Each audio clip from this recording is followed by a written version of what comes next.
show next week, hopefully. Talk about those issues. Yeah. Did you find that person? No, her name is Bryn. Bryn's dad is Scott Neville, who's married to Patsy's daughter, Robin Bertrand. Yeah. And Bryn has, I think, I remember when I would go visit Patsy in the old days when I was drinking, not this kind of Coke, but a mug of Coke about this big, a gallon, that I carried everywhere. I've grown, and y'all would be glad to know I don't drink Coke anymore. I've gotten off of it. I just drink water. And I would like to say that Bryn I watched Bryn grow up. Now I think she has 3 kids and is married. Wow. I don't have her last name, but she's a sweet lady. Of course, pretty lady, you know. And so, you know, and I hear, Bryn, you watch the show all the time. Call in if you want. There's a call in, 366-8951. And I thank you from the bottom of my heart for watching the show. And we would also like to have prayers for 2 of my buddies. Jimmy Collada. Jimmy he goes to our Savior's Church, and Jimmy had a stroke, and we're asking for prayers for Jimmy. Jimmy has been a good brother. Timmy has helped me out. Jimmy gives me rides without charging me, so that's awesome, you know. And when I offer the pay, he says, no, I don't want it anymore. Like Richard does too now. Richard and Cheryl. Richard's lovely wife, Cheryl, I think she's going to come on the show later on. She's not feeling too well. Oh, she's not, okay. We're not there yet. Okay, anyway, you told me that. So anyway, and I'd also I like to have prayers for Jerry DePlantis, who is another good brother from St. Martinville. We ask for prayers that the Lord touch Jerry's heart, mind, and soul. Like the Bible always says, He has not given us a spirit of fear, but a power and a love and a sound mind.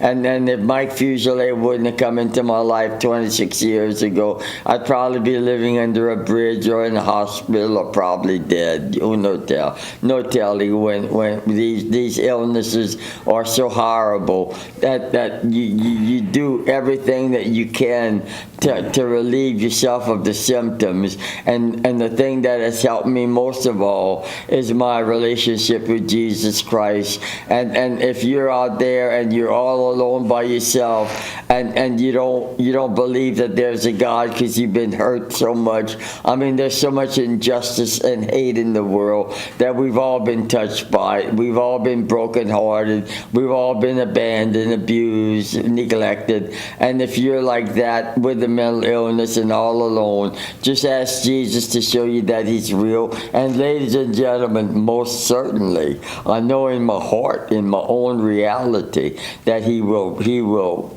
let you know that He is there. So, you know, that's all I have to say on the spirit. Like spirituality is, like I always say, is like electricity is the juice that lights up a house and gives it light and warmth. The spirit is what lights up a human body and gives it light and warmth. And I'd also like to have prayers for Miss Jackie Ballou. Miss Jackie Ballou is our underwriter for our show, has been a great friend of mine. She is the mother of the co-founder of Inside, Jamie Ballou, who we lost a few years ago. We always do a tribute to Jamie at Christmas, around the Christmas season, so we're going to do it again. Doesn't seem that long ago, does it? Miss Jackie is what you call class act too, you know. So anyway, and we would also like to have prayers for Denver Nobles and Rosalind Nobles. I've been trying to get in touch with them, but I haven't. So we ask for prayers for them. I hope they're all right. And also prayers for Sudie Landry, who is she is in charge of the Writers Guild of Lafayette, and we ask for prayers for her because she's going to be going on having an operation pretty soon. Well, I have a prayer request too. I'm having a little procedure done next Friday to get a hernia removed. They do it all outpatient now in about an hour. Wow, it takes an hour, that's all? It's called laparoscopy. They make a small, little tiny incision and do their thing, and it's done. I'll be under some restrictions for a little while, but my primary doctor said it's time for that thing to go. I'll feel better afterwards. I'm also got done with 2 sleep studies. I'm getting what they call a CPAP, which helps you not stop breathing. I was not breathing 14 times an hour. I just wasn't getting enough sleep, and I didn't know it. And, if you have any inkling that you might have apnea, talk to your doctor, and they'll refer you to a sleep specialist and put you through a sleep study. Because I was just getting completely fatigued. You might have seen me getting a little tired during the last show. Well, I think I probably had stopped breathing about maybe 10 times an hour. Yeah, but you wow. don't know it. You're not aware. That can lead to depression. Yeah. That can lead to anxiety. Hypothyroidism can lead to depression. We had a guest on a while back who has a nursing background, education-wise, and I learned a heck of a lot about organic things that affect the brain, which is an organ that can cause depression or anxiety. I'm not sure about the schizophrenia or the bipolar, but I'm sure they're going to find more and more things that can cause those. Yeah, in fact, people with mental illnesses have a little bit of a lot of the others, Right. A little bit of it.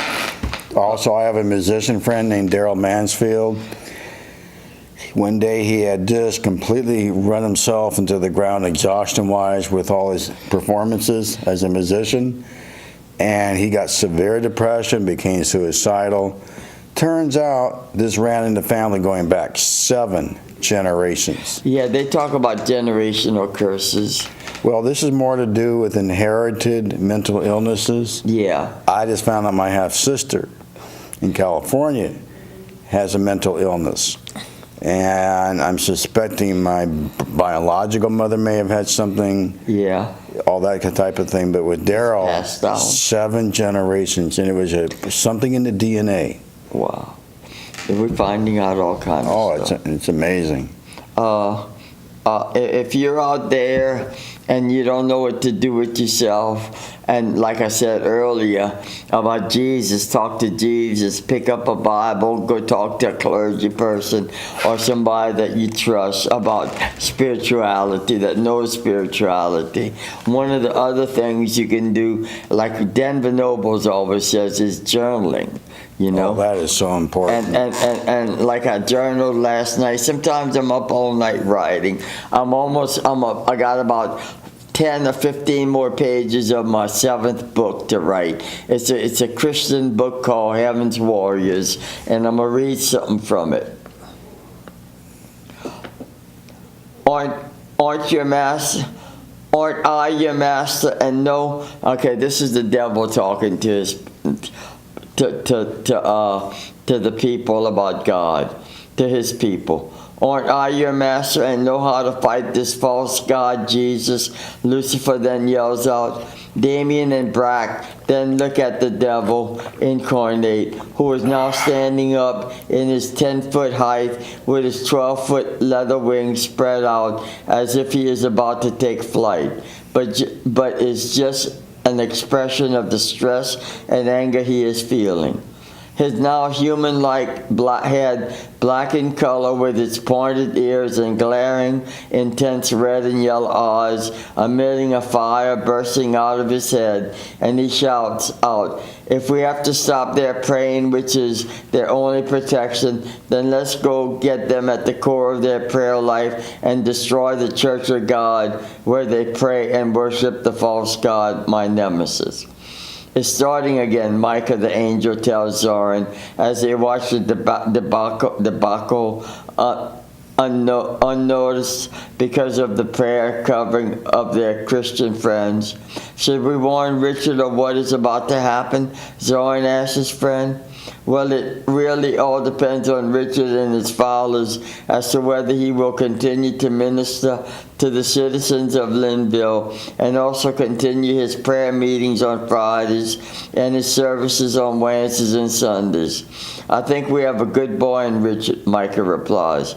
Yes, he has prayed to one day visit heaven, and I know through the grapevine he will one day see his wishes come true.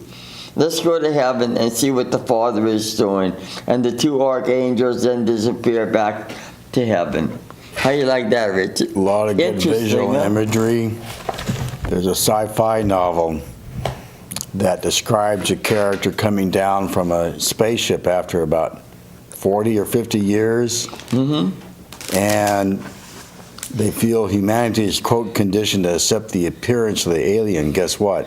What? Described exactly as you just described. Oh, really? Okay. Wow. That's interesting. Sci-fi and writing and literature, and I wrote my 4 sci-fi books, and then I decided to dwell into Christian fiction. And when I'm finished this book, I'm going to write a Christian child's book. Good. So I'm learning, and just to say, not to brag, I brag, but I brag on Jesus Christ, because without him, this show wouldn't be on the air. Nobody would know anything about us or anything. We're both Christians, and we follow the teachings. And the reason I'm adamant about that is because I have friends, but I live alone, and I'm mostly by myself most of the time, with nobody to talk to. With the schizophrenia, which I've been dealing with for 46 years, I have anxiety attacks, and sometimes attacks from the schizophrenia that I suffer with. But thanks to what I preach about God and what he has done to help me, I have a real life, and just to say, I can feel for people out there who are all alone and in poverty and all that. I've been there, done that. And if you ever want to talk to me, you can call AOC and leave a message for me, and I will return all the calls. But anyway, getting back, this is my book, my first book, From Light to Darkness to Glory. The first book I wrote about my autobiography, and I'm going to read something from here I think y'all might find interesting. It's y'all will learn a little bit about my life. I was young and in shape, and I like being on the water all day. No, that's not it. That's not it. Where is it? By the way, I ran to someone that knows Bob that's lived in St. Martinville all their life, and they know your whole family, your mother Henrietta and your father. And when I showed some pictures of the book, they said, oh yes, I want to get a copy. So you never know. This lady's 80 years old, by the way, but very intelligent. Oh, somebody's locked out. Somebody's calling? No, somebody's locked out. Oh, somebody's locked out. Yeah. Okay. Okay, let me just read this. I'll read this. Pops will get it, yeah. This is when I was working at Toledo Bend. I've had 50 jobs in my life. Being schizophrenic and not completely on the ball, I couldn't hold jobs very well. So I went from job to job, but I always worked. I was young and in shape, and I liked being on the water all day. It was pretty serene, and to me, being on the water has always brought a sense of peace and calmness. No, that's not what I wanted to read. Okay, this is what I want to read about the author. Okay, let me read this. This is in the back of the book. Robert Bienvenu is a weightlifter and a Christian and a schizophrenic. He holds numerous titles in powerlifting and hosts a weekly television show on mental illness. He currently lives in Lafayette, Louisiana, and is working on his second book about living in faith with mental illness. This was written a few years back. Yes. Robert Bienvenu was born into a traditional upper middle class family. He spent an idyllic childhood growing up with his brothers and sisters in a small town in South Louisiana. His bright future darkened suddenly, however, when schizophrenia presented, triggered by a traumatic experience as a very young man. From Light to Darkness to Glory recounts his tortured journey through a devastating mental illness that he didn't understand and didn't even know he had for years. By the time he finally came to terms with his disease, his life had changed irrevocably. Robert suffered through one failed relation, one failed job, and one failed aspiration after another. He plunged through life in a downward spiral until he finally found the strength to slow the descent, reaching back to the athletic activities he had loved as an adolescent. Robert picked up pole vaulting and weightlifting again, ultimately earning numerous awards and titles for his skill and dexterity in powerlifting. But finding the patient souls who helped him find real strength in the glory of God and the sort of faith he'd never known proved to be the lucky break that saved his life. You hear that? Saved his life. Yes. This is my editor of this book, Sally Dunlin wrote this.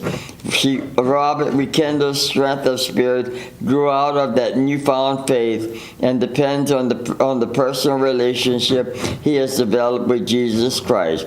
That relationship has enabled him to face his demons, excel in athletic competition, and help others through a community television program that focuses on mental illness.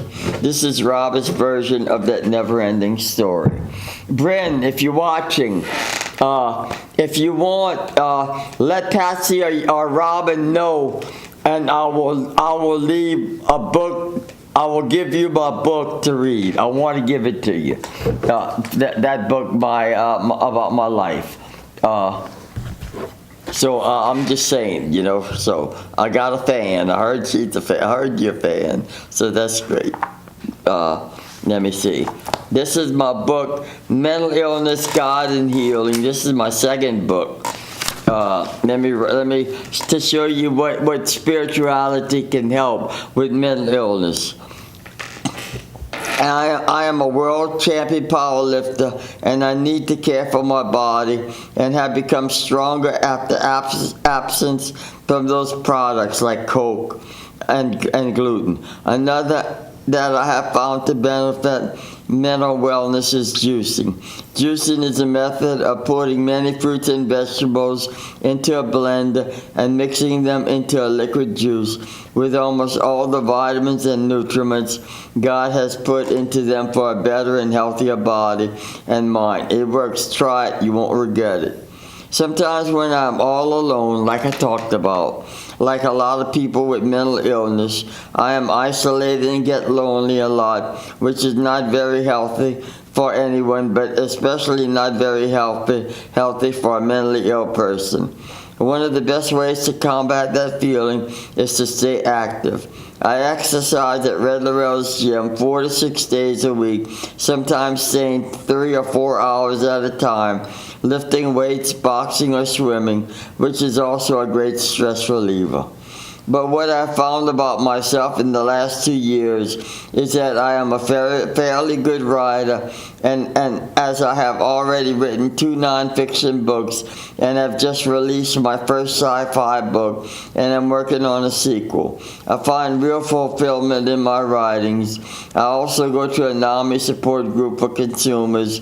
To put it bluntly, it's a support group for people with mental illness, and it's for support where anyone can share whatever is going on with them with the confidentiality that won't be repeated.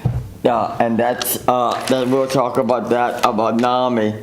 But this is my third sci-fi book that's yet to be released to the public. I have 2 of them, Time Traveler and Time Tripping and the Planners. I got those 2 books. They're one after the other on the same type storyline. It was an exclusive restaurant, and Jared and Susan were seated by each a server who both pulled out their chairs for them. This is Jared and Susan, the main characters in New York, at the same time. The couple this time, instead of their usual steaks or seafood, the couple decided to try the pheasant and duck that was on the menu, along with Jared ordering French fries as usual, with Susan trying their rice and gravy. When they get their meal, 2 female servers, both in their 20s, one a blonde-haired person and the other a redhead, bring the dishes at the same time. just like their friend Debbie in White Sands. They expertly laid out their plates on the table at the same time. Wow, what class, Jerry says, and starts to flirt with the girls, who are both from the South and are dancers at Radio City Music Hall. Wow, Jerry, smiling at the beautiful girl, says, we're going to catch a show tomorrow. Is there anything special to look for over there? Well, Lisa the blonde says, it's all about synchronization, where we dance in perfect formation and always smile and make sure the audience walks away from the show in a new frame of mind. Well, Jared, who is smiling ear to ear, then says, watching beautiful girls kick up their heels has always been easy on the eyes for me. Jared says to Lisa and Gwen, the other girl, well, we will not keep you girls. I know you have other tables to wait. Well, yes, we better get going, Lisa says to Gwen and says, we hope to see you two at the show tomorrow. We'll definitely be there, Jared says, still smiling, while Susan's still looking annoyed at her husband. What? Jared says when he sees Susan's scornful look. I was just talking, he says, smiling and putting his hands on Susan's knee, and that politely picks his hand off her knee and says, easy on the eyes, huh, Buster? Well, a defensive Jared says with his head bowed down, says, they were pretty girls, but you definitely had them both beat, Sue. You know that. Well, they were nice girls, and they did serve us well, and gave us some information on Rockefeller Center. So I guess it's all right for my man to flirt a bit, if it was just flirting, huh, time traveler? My heart's with you, babe, Jared says. I guess it's all right. But I'll be watching you, Buster, Susan says, laughing, as they finish their meal. Jared paying for the meal, leaving a $25 tip, then they leave. That is, you know, if you want to become a writer, you got to develop the characters. Right. And it sounds like I developed a relationship between Susan and Richard. You read some of the book. Yeah, well, through the fourth novel, there's a relationship that keeps on building. Yeah. I'm not sure what that was. I don't know what that is. Anyway, writing is very therapeutic, whether you just journal or end up writing novels or nonfiction. It doesn't really matter. And there is an outlet for this. There's the Writers Guild of Acadiana. We missed the last meeting. Oops. But they meet the fourth Tuesday from 7 to 8:30 p.m. at Barnes & Noble. Sudi is getting ready for a procedure, but Neil Bertrand, she's the director. Neil Bertrand and others will do an excellent job. They're getting me motivated to resurrect an old story I wrote 30 years ago. Well, that'd be awesome. Hard to believe it's been that long, Bob. I looked at the date and it was 1979. I got to say that Richard has an IQ of anywhere from 135 to 140. He's brilliant. Depending what day you ask me. But depending on what day. Me too. I'm not smart like Richard, but I'm not dumb either. I can't do weightlifting, Bob. You have a lot of discipline and training to do that. I don't have that kind of patience. Yeah. Yet for some reason I can sit there and fool around with the computer. I mean, there's no one to match him that I've learned, you know. I will say I need to start working on an exercise program, and to that end, I've joined a local health promotion club affiliated with the hospital. It's just getting down there to do it. That's 90% of the effort. But I think it's going to really help out, because I think it's in mental health circles, they have found exercise, the kind that gets your heart going, 20 minutes a day, 3 days a week, makes a big difference. Oh yeah, makes all the difference in the world. Like some people have gotten, you know, been able to get off their medicine when they do exercise. But of course, we do not tell anybody to get off your medicine. If you want to get off your medicine, it's between you and your doctor. Definitely between you and your doctor. We don't condone not taking your medicine. But I was just saying that exercise has even relieved taking medicine. Yes. Or reduce the amount that you take under your healthcare provider's supervision. And if you're taking supplements and herbs, make sure you get them all reviewed because some of them can have some pretty strong reactions. Yeah. I found that out the hard way one time when I took some valerian root. It did not agree with me. Left me all groggy and all that, and I was already taking another med that was helping with sleep. I mean, that's where we got a lot of our meds was herbs. So you got to treat those little things with respect because they can pack quite a punch. Yeah. But if you know it'll work in a pinch. Yeah, if it'll help you take it, you'll have to experiment like you do your meds, but don't quit taking your meds. Always take your meds unless you talk to your doctor first. Right. We will definitely, even Nellie Harrington, who is a healthcare professional, will say, as a healer, will say, don't stop taking your meds. Always take your meds. You can always try alternative things to enhance your condition while still taking your meds. But we always say keep taking your meds. And like I have learned, I'll take my meds and I don't have to take as much as I do like I used to because I have a spiritual relationship with Jesus, and that has helped me tremendously. So that's just food for thought. Well, I want to add something to that. I learned through a friend who's been on the show once before that the heavier duty psych meds that tend to blur out your emotions, and some of the painkiller meds do the same thing. She was saying that her real self was being buried by the dulling of the emotions by some of the stronger psych meds. And she just recently rediscovered who her real self was, and it was a little scary at first. I mean, she saw herself at the age of 11 cowering in the corner because of some abuse she had suffered, but her psychiatrist is tapering her off slowly off one of the main psych meds that dulls your emotions and putting her on some other ones. Yes, if you want to get off your meds, definitely don't get off your meds. Definitely not unless you talk to a doctor, if you want to curb the amount you're taking, Well, in her case, it was dulling the emotions and masking her real feelings, which was part of her therapy. And now that her real feelings have come forth, the therapy's been making more progress. It's honest therapy. The therapist does not pull back anything.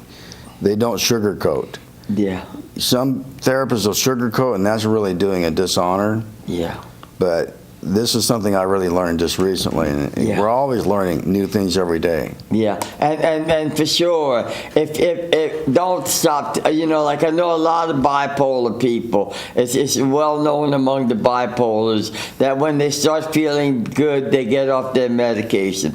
Do not get off your medication unless you talk to a doctor, a psychiatrist.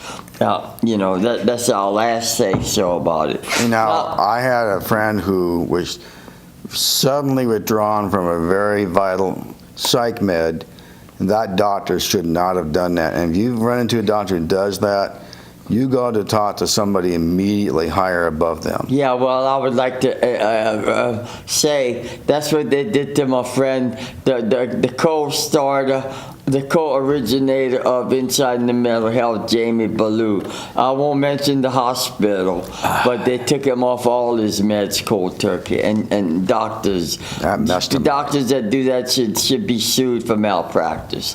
But that's all I'm going to say on that. Yeah. Tonight we talked about phobias on social phobias and specific phobias, and we're now going to talk about agoraphobia. But first of all, we're going to give y'all a little idea about phobias. A phobia is an excessive and irrational fear reaction. If you have a phobia, you may experience a deep sense of dread or panic when you encounter the source of your fear. The fear can be of a certain place, situation, or object. Unlike general anxiety disorders, a phobia is usually connected to something specific. The impact of a phobia can range from annoying to severely disabling. People with phobias often realize that fear is irrational. They know that. But they're unable to do anything about it. Such fears can interfere with your work, school, and personal relationships. An estimated 19 million Americans have a phobia that causes difficulty in some area of their lives. I'll have to go against that. I would say there's probably about 50 million people in America that have serious phobias. Most phobias are classified in 3 categories, which I said: specific phobias, fear of particular objects or such social situations that immediately result in anxiety and can sometimes lead to panic attacks. Social phobia, known as social anxiety, is when the situation is feared as the person is worried about others judging them. We talked about that. I have social phobia sometimes. Now tonight we're going to talk about agoraphobia, and is a generalized fear of leaving home or a small familiar safe area, and of possible panic attacks that might follow. It may also be caused by various specific phobias, such as fear of open spaces, social embarrassment, that's called social agoraphobia, fear of contamination, fear of germs, possibly complicated by obsessive-compulsive disorder or post-traumatic stress disorder related to a trauma that occurred out of doors.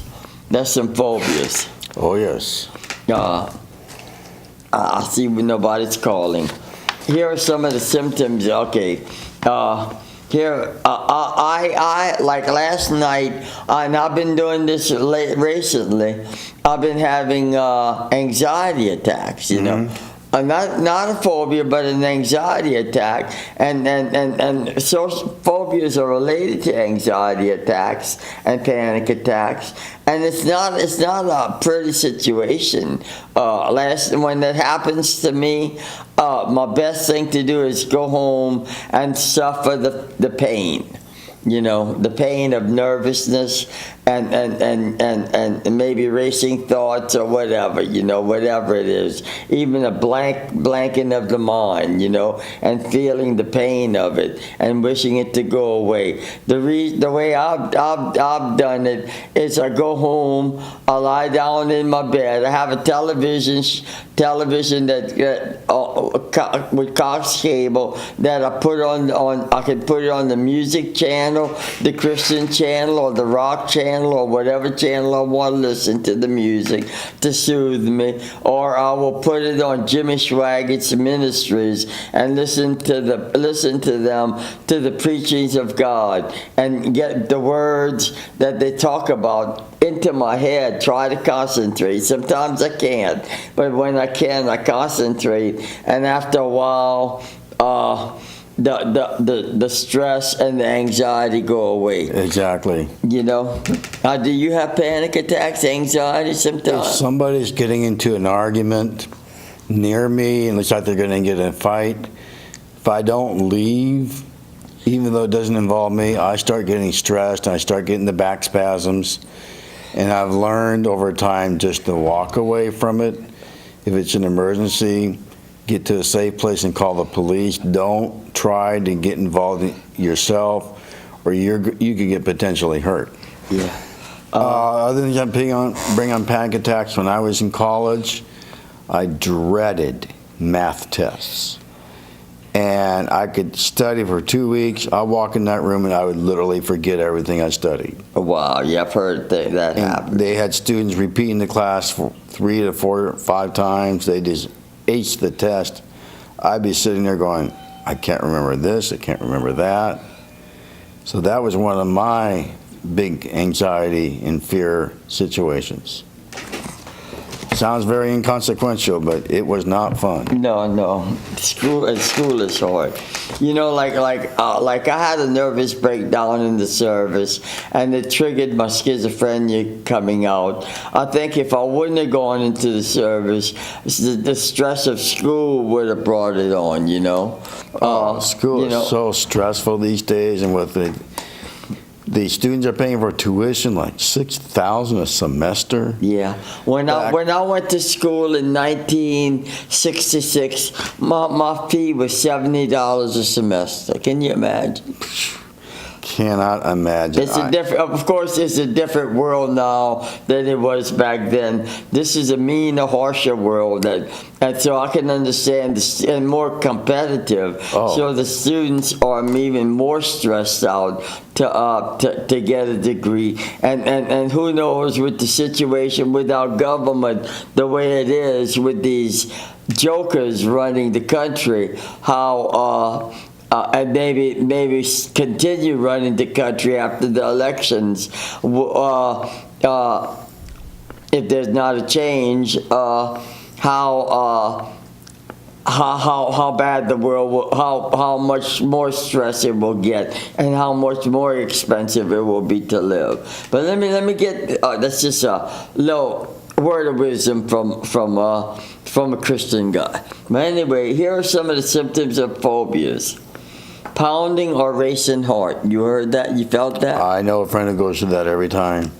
I had that. Shortness of breath. I had that. Me too. Rapid speech or inability to speak. Not that so much. Dry mouth. Well, I take medication. I always have a dry mouth. Right. Upset stomach or nausea. I've never had that. I mean, I've had it, but not through phobia. Right. Elevated blood pressure, yeah. Trembling or shaking, I've had that. Chest pains or tightness, choking sensation, dizziness or lightheadedness, profuse sweating, and a sense of impending doom. And I think a lot of the phobias and anxieties are due to fear, Richard, don't you think?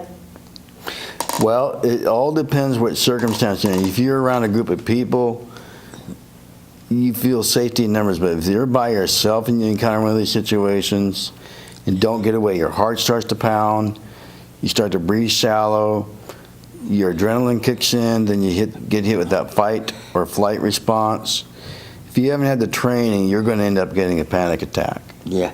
If you're out there and you ever feel what we're talking about and that sounds familiar to you, you may want to get yourself checked out. You know. Here's some of the causes.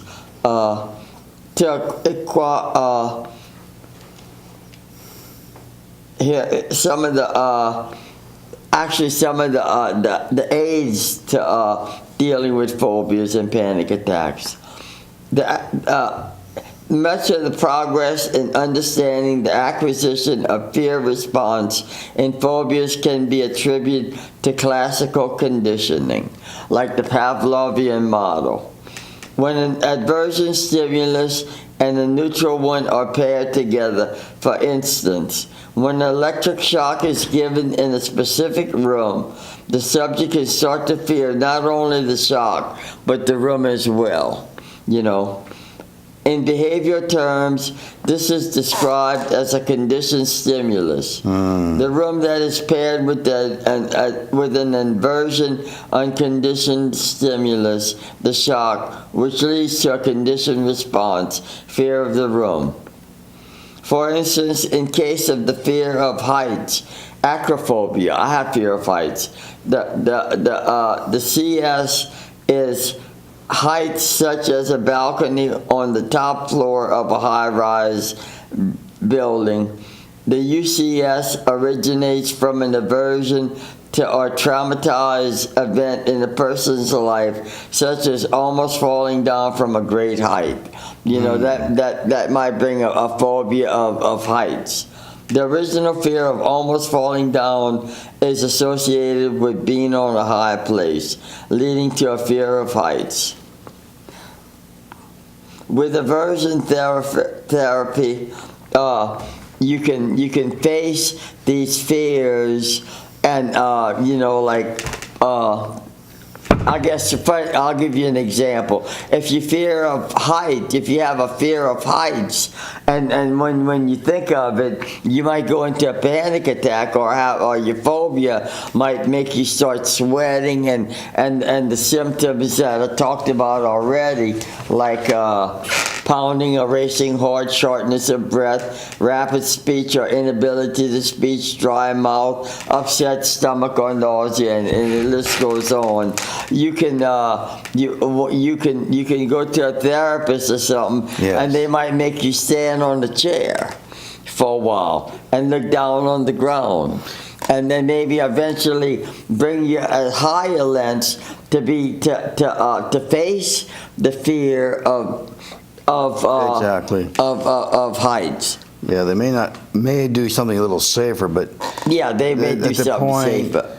get you step by step to get used to the situation as much as possible. Because it's hard, and it's really hard to know where these things come from.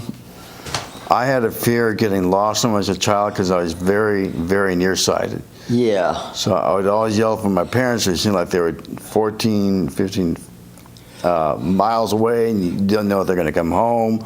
The lights go out. You panic. You can't find the flashlight. Then you find one of the batteries are dead. You just hit the old panic button. Yeah. Big old time anxiety attack. And next time you go, well, maybe I could buy some cheap flashlights, have one with me in my pocket. Next time the lights go out, maybe I'll have a flashlight for 10, 15, 20 minutes. So that's just an example of a little thing that you can do to prepare beforehand. Yeah. It's kind of like what we're supposed to do before a hurricane comes. Yeah. Here's some of the phobias. Avatophobia, the fear of flying. I don't have that. How do you say that? Avatophobia. Avatophobia. You know, aviation. Right. And here's dentophobia, fear of the dentist or dental procedures. This usually develops after an unpleasant experience at a dentist's office. It can be harmful if it prevents you from obtaining needed dental care. Hemophobia, I've heard of that. Fear of blood or injury. They may faint when they come in contact with their own or another person's blood. This is where a lot of women have this. Arachnophobia, fear of spiders. I talked about that last on the show. I've seen a girl when there was a spider in a store that was about 40 feet away from her. She was screaming, trying to stand on the chair. That's got to be a phobia. I don't know. I'm not a woman. I don't think like a woman. I don't know how they think, but I know that causes most women great stress. Well, if we see a black widow, time to get the heck away from it. Yeah, black widow, yeah. Or a brown recluse.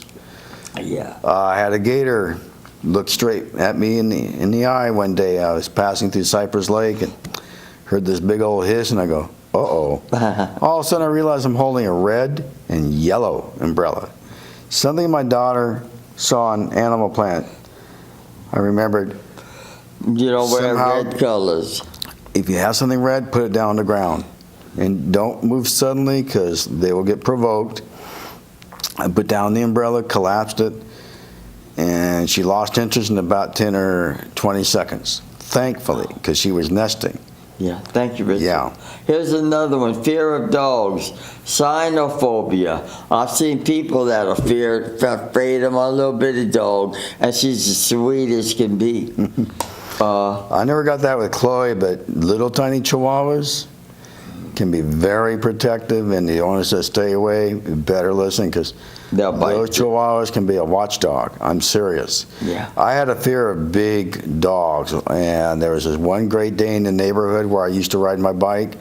One time I heard him bark, saw him jump up the fence, and I go, I'm getting the heck out of here. Nah. He was 7.5 feet tall, and he had hurt somebody a year ago, so all that's playing through my head. And I remember something about just go slowly, leave, or the dog can smell that you're panicked. Yeah, I heard if dogs smell you fear, they'll attack. I don't know. Here's another one. Ophidiophobia, fear of snakes. Now, I kind of have a fear of snakes. I do too. But, I don't know. I don't think it's a phobia. I think it's just a fear for me, Well, my dad had a phobia of snakes because we were in Eastern Washington and he saw a big rattler. Mm-hmm. Somehow that thing started to climb up the side of the van and he turned green, floored that van, and we got out of there. He was just shaking like a leaf. Well, that's because they had those growing up in East Texas. And he had that fear from as a little kid. Yeah. So that can carry over from some childhood incidents. Yeah. And of course traumatic events too, like almost falling off of a high rise or something that, a high building or something that can bring up for fear of heights. Mm-hmm. Here's nectophobia, fear of nighttime and darkness. This phobia almost always begins as a typical childhood fear. When it progresses past adolescence is considered a phobia. Now here's some of the treatment for phobias. Now if you think you have different phobias that are interfering with your life in a marked way, like we have cognitive behavioral therapy, allows the patient to challenge dysfunctional thoughts, because the phobias are dysfunctional thoughts, or beliefs by being mindful of their own feelings with the aim that the patient will realize their fear is irrational. Right. It may be conducted in a group setting, and gradual desensitization treatment are often successful, provided the patient is willing to endure some discomfort. It is also an effective treatment for phobias in children and adolescents, as it has been adapted to be appropriate for use with this age. One of the programs is the Coping CAT. This treatment program can be used with children between the ages of 7 and 13 to treat social phobia. This program works to decrease negative thinking, increase problem solving, and to provide functional coping outlook in the child. Wow. So the child has an unreasonable phobia, like from a bad experience with a storm, or fire, or a flame. Mm-hmm. There is some therapy that can be done early on. Yeah. I had a fear of lightning and bad thunderstorms as a child, and it came from experiencing a typhoon that came back over Washington State, and it knocked out the lights for a week. Yeah. It took me a long time to be able to go outside and just enjoy, safely, mind you, a thunderstorm. And if it gets bad, get indoors. Okay, well, let me keep on reading. We're almost out of time. Medications can help regulate the apprehension and fear that comes thinking about or being exposed to a particular fearful object or situations. Antidepressant medications such as serotonin reuptake or MAOLs, I'm not sure what, may be helpful in some cases of phobias. Serotonin reuptake antidepressants act with serotonin, a neurotransmitter in the brain. Since serotonin impacts the mood, the patient may be prescribed an antidepressant. Another type of medication used for treating patients with phobias are sedatives. Benzodiazepines are sedatives which can help patients relax by reducing the amount of anxiety they feel. That's what I'm going to have to get me some of those. Yes. They may be usable in the acute treatment of severe symptoms. So that's some of the other things you can use. Another thing is hypnotherapy can be used alone in the conjunction with symptomatic desensitization to treatment phobias. Hypnotherapy can help people with phobias resolve the issue by uncovering the underlying causes of the phobia. The causes of phobias may be from a past event that the patient does not remember. Like we were talking about not a phobia, but a multiple personality disorder. That comes Right. from traumatic upbringing. When a traumatic event has occurred and the person who experienced it does not remember the event, the term is called repression. Repression is a mechanism our mind uses to keep the memory of the trauma out of our conscious mind until we are ready to deal with. Hypnotherapy may also eliminate the conditioned response that occur during different situations. The phobic object is within eyesight of the patient. The patient is placed in a phobic situation, or the patient is attempting to complete a phobic task. Anyway, that's some of the treatment to be used in phobia.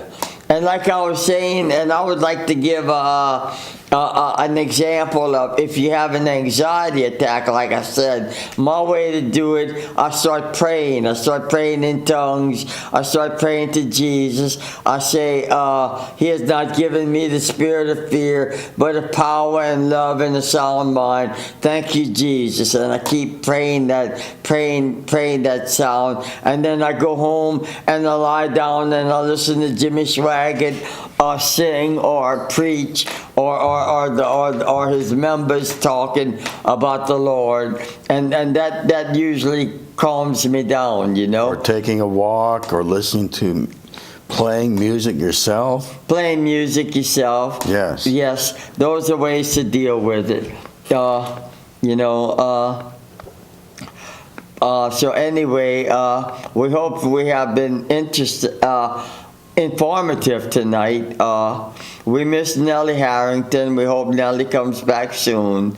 And we would like to also have prayers for Emily Welch and Andrew, her boyfriend. They have moved to Minnesota, and we ask that they're going to move. They're checking it out, that they'll be safe on their trip there and back. And we ask anybody, like I say always, if somebody would like to talk to me, you can call me anytime. My number is 781-4255. I'm leaving it out there. I'll say it again. 781-4255. We don't have it on the screen. Don't forget the walk for NAMI, Saturday, October the 1st, River Ranch.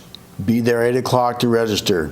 And then if you would like to go to the support group for NAMI, it's behind Academy. It's a church behind Academy. First Lutheran.